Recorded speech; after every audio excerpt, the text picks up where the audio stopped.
Hello, everyone. I'm Dr. Jim Hoven, your host for this next edition of the Ramos Law Difference Makers podcast, where every single week I have the chance to meet with people who are making a difference, changing lives, doing cool things, and today is no exception to that.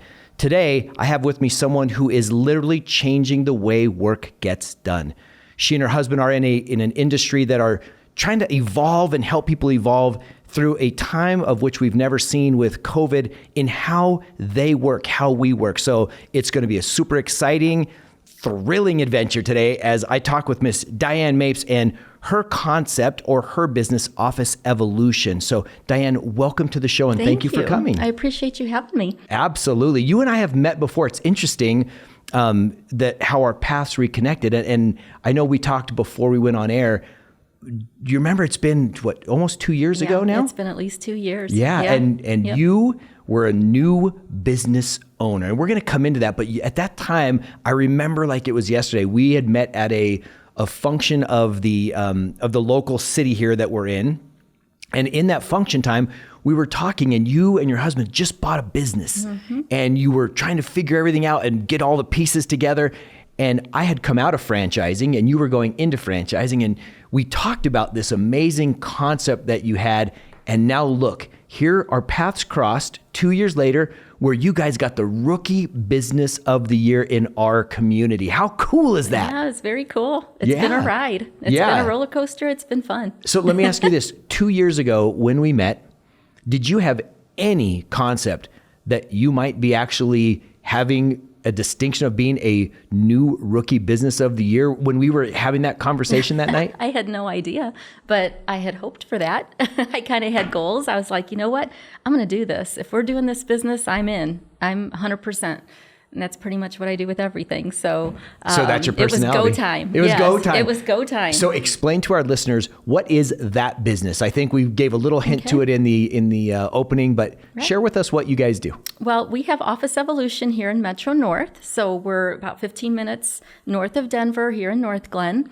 And we have, it's actually a franchise, but we have our own part of it, our own territory, which we have a office business center that has 45 private offices. We have co-working space. We've got beautiful conference rooms with gorgeous front range views of the mountains, which is my favorite part of the whole space we have. And we have, people can come in and do office on demand. So with COVID, what happened was we had to pivot and kind of focus on, what do people really want right now? Sure, we have 45 private offices and that's great, but what's the demand right now? And what we're seeing is people are so sick of working from home. It all sounds great, but man, when you've got kids and you've got dogs and you've got all this happening and distractions. You just want a door to close, and I just want some privacy and I want to get some sales calls done or I want to get this done. So we have offices on demand now called flex offices. And explain what that means. That just means that, you can call, say, can I get, we have 2-day offices that are our flex offices. You can say, can I get the day office that's set up as a clientele type of setup like we are behind the desk, or they can do day office 2, which is set up where they can close the door, do their Zoom calls, make their sales calls, they have a quiet place to work. And we set it up for them. They come in and they've got their office. It's fully decorated. They could even put their logo outside the doors. So if their clients come, as far as they know, that's their office. That's amazing. Yeah. So let me ask you this. You'd mentioned that you guys pivoted into what the need of the community was. What was the business model when you guys purchased the business and began opening it? Was it substantially different? Or? Well, it focused a lot more on co-working. And what we saw change with COVID was less people interested in that, being out in the open, and more interested in private offices and these type of flex offices. I got it. So, the demand for conference rooms went way down during, the midst of COVID, just because they weren't bringing their teams together. But what we did in our conference room is we have a Logitech system, which is a big eye. Yes. And what that eye does is it takes a 360 of the whole table. So the ones that do show up in social distance at our 12-seat table, they can be there and they can have the Zoom on this huge screen TV we have. So it brings teams together still, but just in different ways. The technology. Yes. I know we've seen that in our business as well. Obviously, as a law firm, we went through a time where nobody was coming into the office, new clients, people that had been injured, people that were, whatever we were seeing them and representing them for, they didn't want to come in and meet with us in conference rooms. And frankly, it was probably a good idea that everyone kept their distance. And so technology made a huge, huge difference. I'm interested in, did you guys have any other evolutions that you noticed in your thinking or your thought process as business owners once you open a brand new business?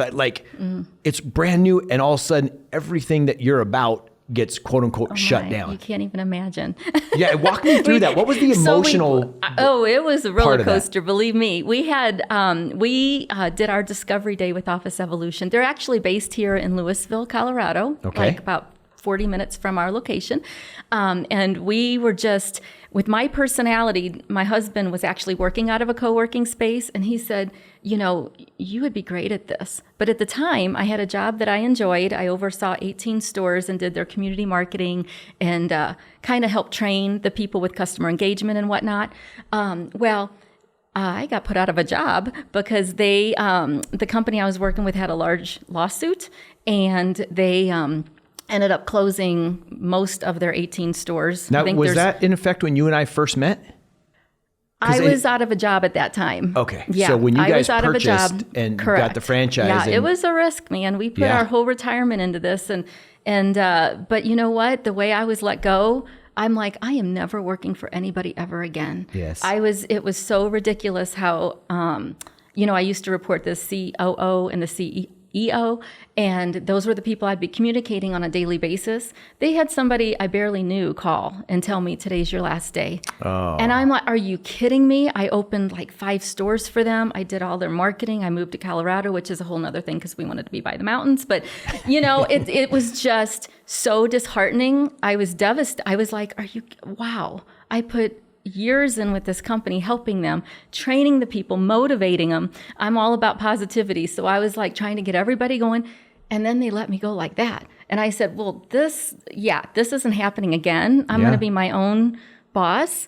And then I said to Dennis, you know what? You've been talking about this. Let's look into this. So Office Evolution was a concept and a theory in your life at the time, but it was kind of on your radar, but it wasn't necessarily serious. Correct. The one that he was working out of had a salesperson it was a different franchise that he was working out of for co-working, and he had a private office there with his last job.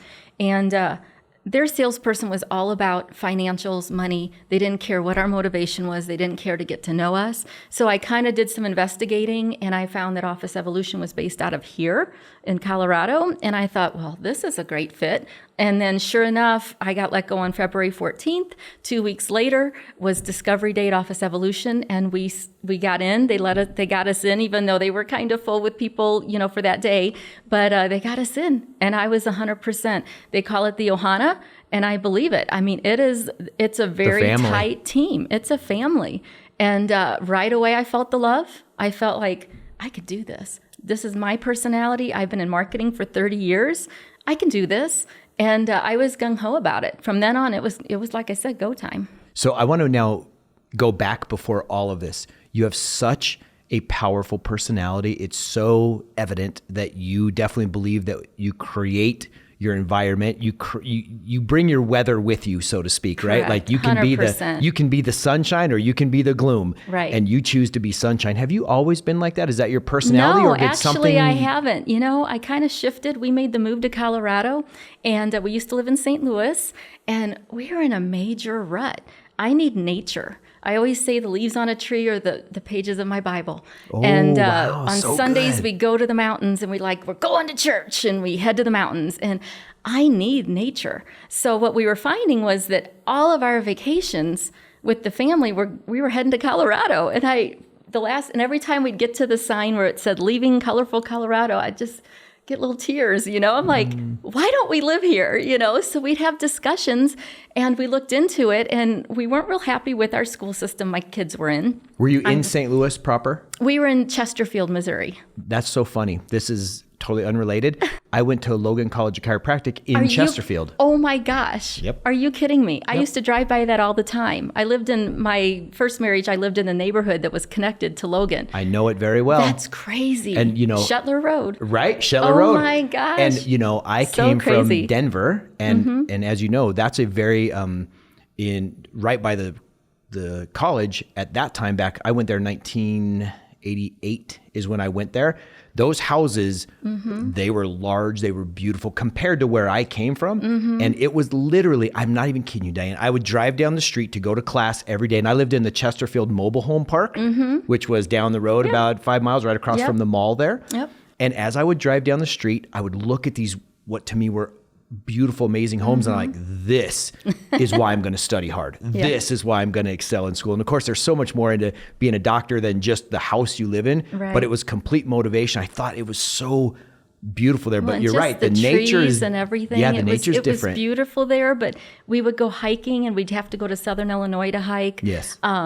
We didn't find ourselves here all the time, trying to come here. Yes. Well, my son, my oldest, I have 3 kids. My oldest son is very gifted, very off the charts, just very intelligent, and he needed more of a challenge. So I started delving into, for some reason on one of the vacations, I said, I want to go to this Westminster, Colorado and stay there a couple nights. There's just something drawing me there. So things the weirdest signs were coming up. I just believe in signs and following your intuition on where you should be. And, we ended up getting him into a school for gifted kids, and then my other son ended up going there, and that was partly motivation, but the big motivation was the mountains, and it just perked up our personalities. It was where I knew I needed to be here. So once you got here, you almost were filled. I was like, you know what? It is time. I'm going to be 100% authentic, 100% myself. This is a new start. We didn't know anybody. So I said, it's on. I'm going to have fun with this. This is a new place. This is where I wanted to be. I feel this is where I need to be. So I flipped the switch and just said, this is it. This is the way to go. Did your family notice that difference in you when you made that change and you became a more authentic version, as you described it, of yourself? Was that something that expressed itself that other people were like, Mom, what's happening right now? Yeah, I just became myself. I got more outgoing. I said, I'm going to be 100% myself. Not that I wasn't before, but we were in a rut. I remember distinctly driving home on Olivet Road and driving home one day, and there were no trees. There were nothing it just was I was in a rut. Yes. And I was not happy. I thought something's got to give, and we talked to the boys about it during one of our hiking weekends that we went to Southern Illinois. Like I said, we went out there to hike, and we said, what do you guys think if, because we needed everybody's buy-in for this. What if we moved to college? What if we just up and did it, And they were all about it. I thought I'd get a little kickback going, no, my friends, nothing. They were like, yeah, let's do it. And so we had buy-in. I was in my house for 22 years. Wow. We literally gave away about 85% of our stuff, moved into an apartment here while we tried to figure out where we wanted to live. And we just uprooted and put in new roots. So when you take that perspective of starting over, was it hard for you, or was that a real bridge for you to start over in your career, in taking a chance on yourselves and believing in a new business? Did you connect those dots? I did. I was like, you know what? I'm going to do this. I always tell my daughter, she actually moved here now too. She was in Kansas City for a few years after moving from St. Louis to Kansas City. She's a speech pathologist, excellent at what she does with kids, very pediatric speech pathologist. And I told her, I said, anything can happen in Colorado. We had this mindset, anything can happen. So sure enough, we were here 3 years, and there was always a big piece of me that was missing. I was always like, I missed my daughter, And they came to visit one time, and it makes me all get, but she had her husband had a mug and she had on a t-shirt. Well, of course it was the morning, she had this on, and I'm making pancakes and she's like, Mom, you didn't notice my t-shirt. And I'm like, what? And I look and it said, look at me moving to Colorado. And I was just like, I just started crying. I was like, oh my gosh, you guys are coming here too. So he got a good job with the partners group out in Interlaken. And she said she's going to start her own practice, doing speech pathology. And I said, anything can happen here. The growth here, everything. And sure enough, weird things happen. I believe that there's always signs. She has an office in our office space and she's doing her private practice. And she set a goal of 20 new clients in the first year, and she's hit 20 clients in 6 months. That's amazing. So she's got it going on too. And are the boys still here? Yes. My one son, who's extremely gifted, he ended up going to Mines, Colorado School of Mines.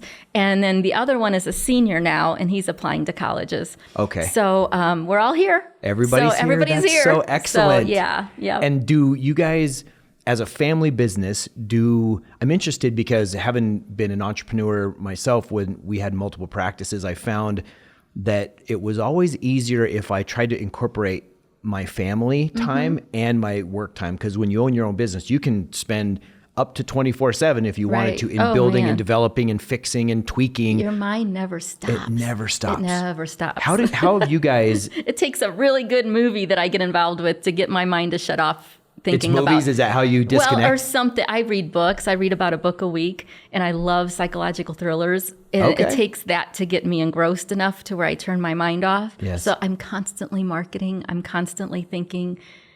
And so with that being said, do you bring the family into the business? Because I always knew that if I was doing, let's say, a sports physical event for a group, that if I would have part of my family around doing stuff, like helping me, it was different than if I'm like, oh, I'll see you guys later. Right. You know what I mean? Like, has that been part of the journey that you guys have done? It's funny that it actually has. Besides having Allie have her office in there, during COVID, when my teenagers in high school were working from home, everybody was working from home, Ryan ended up working out of one of our offices. Of course, he chose the large cornered window office, and he's working from there. And then Shane, my youngest, he worked from home because he had a space. And then Ryan was with us. So it was so cool to have me working at the front desk, because for the first 5 months, it was pretty much, we couldn't afford to hire anybody. Right. I was doing everything at the front desk, everything that needed to happen.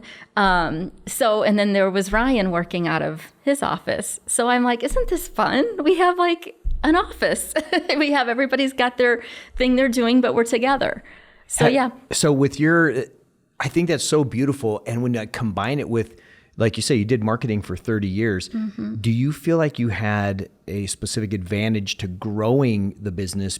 Because again, one of the big draws of a franchise, for anybody that's listening has never been part of a franchise, one of the big draws is the systems. If you follow the systems, and as we used to say in the chiropractic franchise business, if you surrender to the systems, the systems will take care of the results. You just got to do it. But you're kind of a unique animal in that you had marketing experience, and new clients, new patients, new business cures a lot of ills or covers a lot of sins, so to speak. So was your marketing background something that really helped you get a jump start on getting new business, or was it more the systems of the franchise, or both? It was a little bit of both. When we went to Discovery Day, they were talking about, you need a good location, you need a good business center manager, and you need to follow the formula. Those were the 3 things. So I do agree with that, but I also agree that with my personality and going out and networking, luckily, because everything closed down in March. Luckily, I was out there networking before we even opened, and I was a member of the Chamber of Commerce of Broomfield. I was going to all kinds of networking events. So I kind of was planting the seed, not knowing that COVID was going to happen. But when we opened June of 2020. So imagine the sleepless nights we had. March, everything gets closed down. Yes. We've got 45 offices of fully furnished steel case furniture, which is not cheap. No. And this was our whole retirement. And I thought, what did we do? Oh my gosh, what did we do? And I'm like, failure's not an option. We are I said not the same thing. Failure's not an option. And so it was, So tell us about how did it open? June of 2020. What happens? Well, I had pre-sold only 2 offices. Okay. So there's literally, 40 some offices open with nothing. And I'm at the front desk and, there's all this worry about COVID. And I just said, you know what? We're going to have an atmosphere in here where we know COVID exists, but in here, it doesn't matter. Everybody's got their offices. I'm very much of making sure the environment there. I feel like who's ever at that front desk is the control of the feelings of the place. So I said, we're going to have this, a very positive, supportive, and we're going to help these businesses thrive. Because these businesses are all taking a chance to be with us. And the ones who are looking, we have mostly entrepreneurs. We have a very unique, compared to a lot of the co-working types of spaces, I think we have a unique blend. We have a very big mix. We have a huge big screen TV in our reception area, never have the news on, ever. That's a rule. Too much negative energy coming at us, we don't need that. And it's always nature scenes and always something positive. So I believe in keeping the space very high energy, making sure everybody networks, making sure everybody feels welcome, making sure everybody, has each other there to support each other's businesses. Because basically, we're there to support their businesses also. So our differentiating factor, I always want to say my slogan should be feel the difference. Because you walk in, and I've had people that I give tours to, and they're just like, there's a huge difference here between your space and other places we've seen. Because just the feeling of support, the warmth, the hand-holding of, hey, I've been in marketing. If you have questions, I can help you. People have questions about what should I do with Google My Business, that's also important. So I kind of help walk them through that if they need it. So it's like an extra support person. And now we have Mandy, our business center manager. So she's at the front desk. And so I can kind of be around and help people and be an extra support person for everybody's businesses. And we have an eclectic mix. It's so much fun. We have everything we have about 5 attorneys. We have about 4 therapists. We have a permanent makeup person. We have a speech therapist. We have an acupuncturist. We have a massage therapist. We have a couple title companies, a couple real estate agents. It's just this hodgepodge of businesses, but it works. Because it's just like we're all in this together. And I tell you what, many have grown. I could give you an example. Mike Sorensen, who's in Office 1 right now. He's got open enrollment for Medicare right now. He started in Office 10, grew to Office 14, and now he's in Office 1, which is bigger. So he's grown. And this is the story of many of these businesses. They've grown, and it is the feeling in the office and their hard work and knowing that everybody else is in their hard working, everybody's working together. And when you're doing that from home or doing that in like just an office that's part of doesn't really have that vibe, that feeling, yes, you miss out on all that human contact. Everybody wants human contact right now. I have one gal, I was talking to her before I got here. She's an attorney and she's just working in the co-working space because they sent everybody to work from home. And she's like, I couldn't do it. I'm so tired of hearing my husband on the phone with his job. And she loves it. She's out in the middle right by the desk. And I said, you sure you don't want to, because we have different sections for co-working. One's more quieter, then there's the mid-level, and then there's up by the desk where, of course, I'm chatty. So, she's like, no, I love it. The energy, I need the energy. And that's how I feel. I feed off of people's energies. Yeah, and I feel it. And here's the interesting thing. Everything that you've said in that last bit, I would boil down to one word, which is culture. And here's what I find so fascinating that you've done. We've worked really hard at the law firm here to create a culture that is inviting, welcoming, professional, safe, fun, core value based. Like our culture is really, we have a chief culture officer, Ian, who you met already. He's awesome. His job is to make sure that people love coming to work. Right. And what I hear that you've done that's so remarkable to me, Diane, so remarkable, you've created that spirit of us with individual entrepreneurs. So, you have all these different businesses that have no relation to each other in their connection of monetary support or anything. All they know is that they're renting. They come in thinking they're renting a space, but what they actually get is they get a tribe or a community. And we all want that. That's right. That's Ohana. right. The Ohana. Right. And so I find it remarkable that you've been able to do that with all these different people to get them, as you say, networking together and buying into each other's success while they're building their own businesses to feed their families. Can you give the listeners and myself some examples of how you do that? Obviously, you have high energy, so you're driving the tempo. You have the nature scenes versus negativity on TV. Are there any specific programs that you might lay out that a business owner listening could go, ooh, I love that. I could apply that in my situation. Yeah, we do happy hours once a month, and we kind of hope everybody comes and shares their businesses.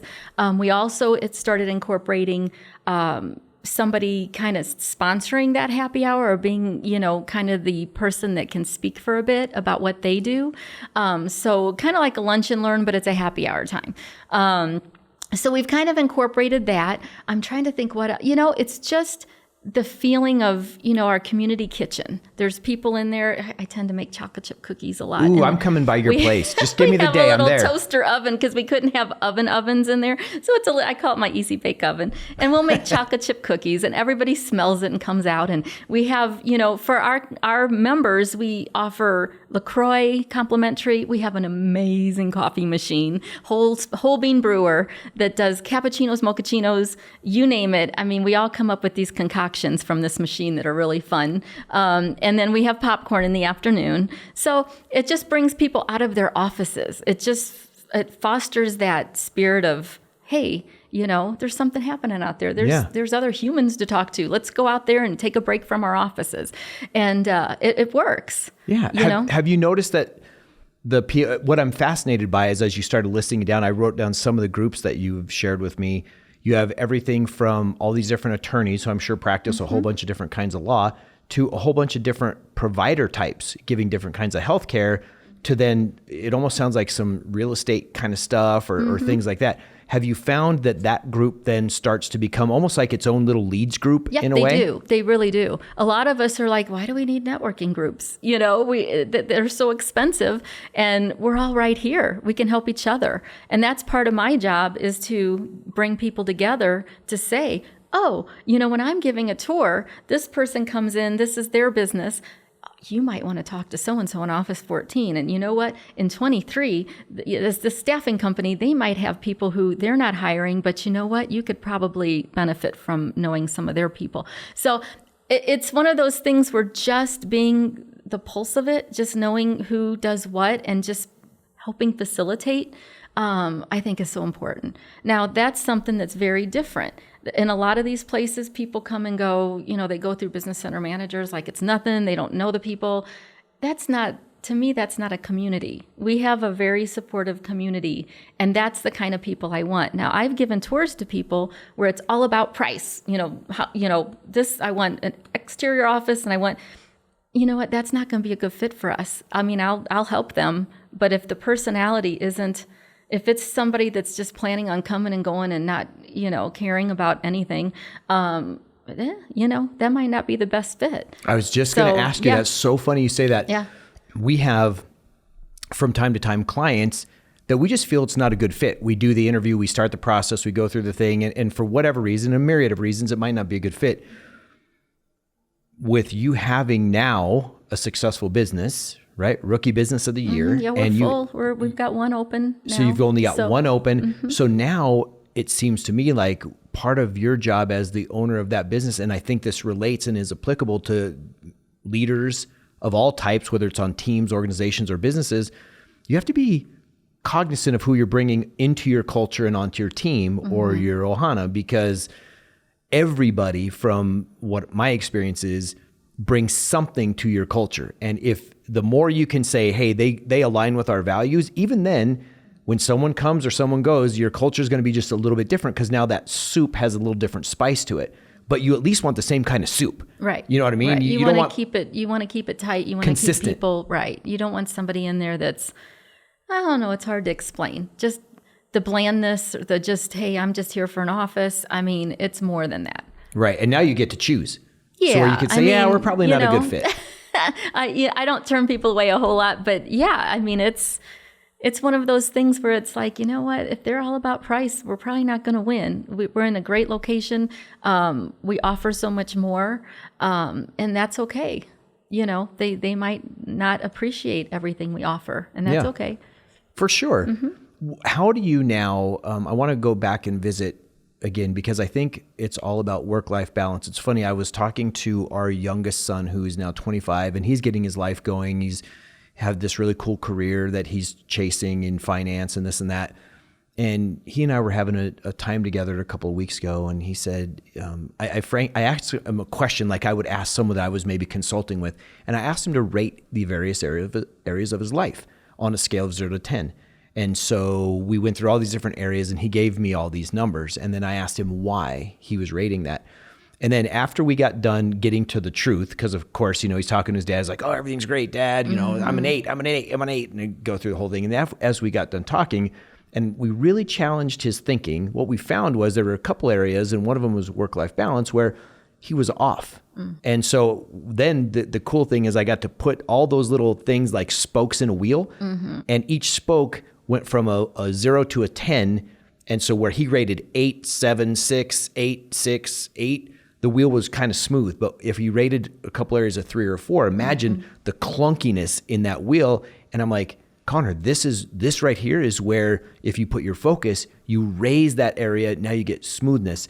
And that work-life balance was something that we talked about. How do you, besides reading books and going out in nature, do you have to focus time? Because again, you can spend all your time building your business. Right. And especially in this stage, sometimes you have to. How have you guys made a conscious intention to maintain work-life balance? That's if you tough have, because I'm trying to still figure it out. It's one of those things where you give through the day. I'm just always there for everybody. I'm a nurturer.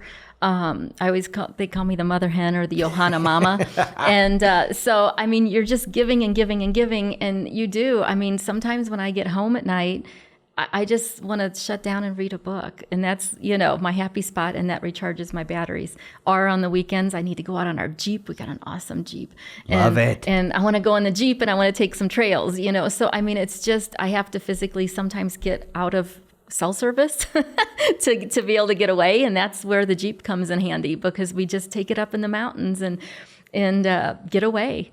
So, and that's what's the beauty of Colorado. You can work your tail off all week. Yes. And it's almost like a mini vacation, Saturday and Sunday, at least try to be away from the office, and just the nature and the beauty that we see every weekend. I mean, I think not coming from here and moving here, we were just gung-ho. We're like, we've seen more than most people who are natives. We've done more because we just want to get it all in. Yes.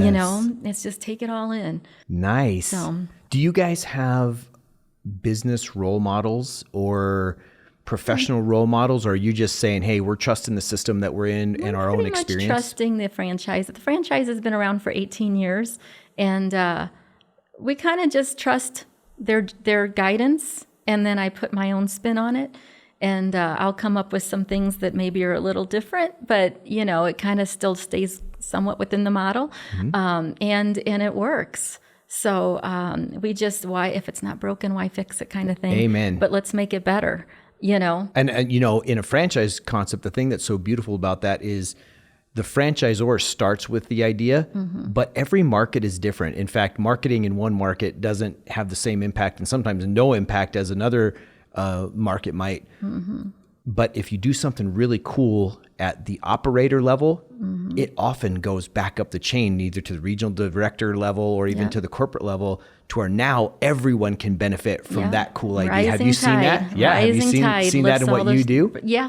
I think so, because I have a group, I kind of put together a group of the business center managers that I feel have special talents or know certain things, and we help each other. We have a call once a month where we kind of communicate and talk about any issues or questions, and that kind of helps each other. It's just sharing, why keep that in? Why not share? What you put out comes back tenfold. Yes. So how about personal growth and development? I feel like you haven't straight out come out and said that you are into personal growth and development. You talked about the kind of books that you read. Like, I don't know the last time I read a fictional book. Everything I put my time into, podcasts or whatever, is health related or business related or personal growth related. Same with books and things like that.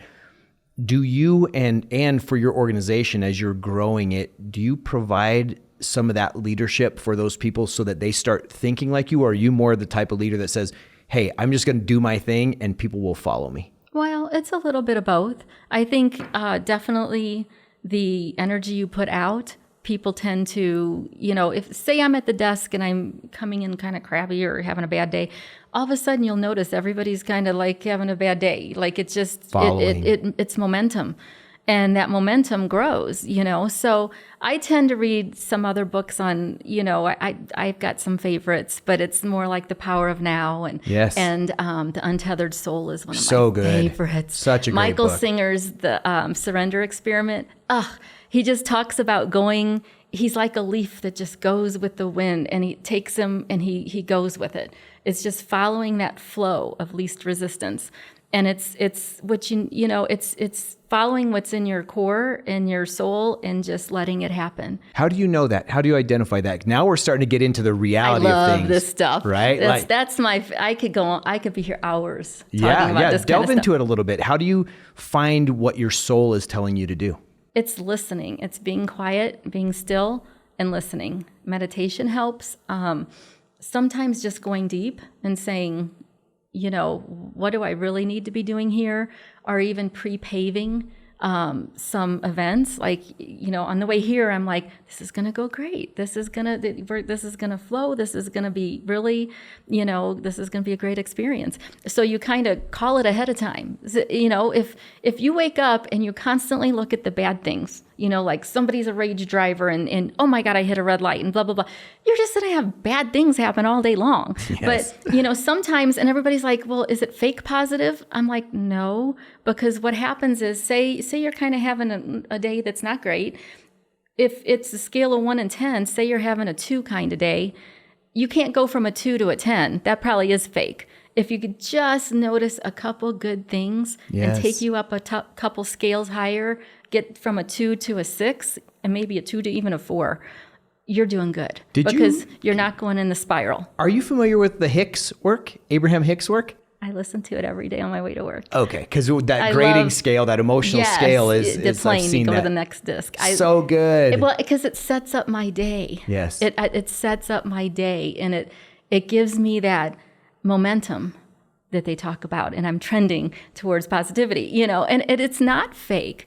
You're looking at the good things. Anybody can find bad things. You can find people who you're around that bring you down. I mean, if there's just negative, you're going to be negative. It's the frequency they're putting out and the vibrations, they don't match up. Right. So sometimes you have to just disconnect from some people until you're kind of in that same vibration again, because you don't want a downward spiral. There's no reason for that. So you just kind of maintain where you are and try to get a little higher and higher with your vibration and thoughts and actions. All of that comes together, right? Like it's so interesting. Isn't it interesting? It's so interesting. And what I've found, and I don't know if you found this to be true, but how I start my day is incredibly impactful on how my day goes. So for me, it's really important that I get up and I have a very strict regimen from when my eyes open until I go to work, which includes a little bit of mental and emotional, maybe spiritual work at the very beginning of the day, and then a workout, and then a walk,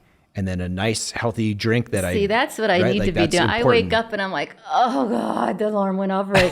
So I kind of use my drive time to do that because I'm just not great in the morning. Yes. And then I wait to get my good coffee at work. But,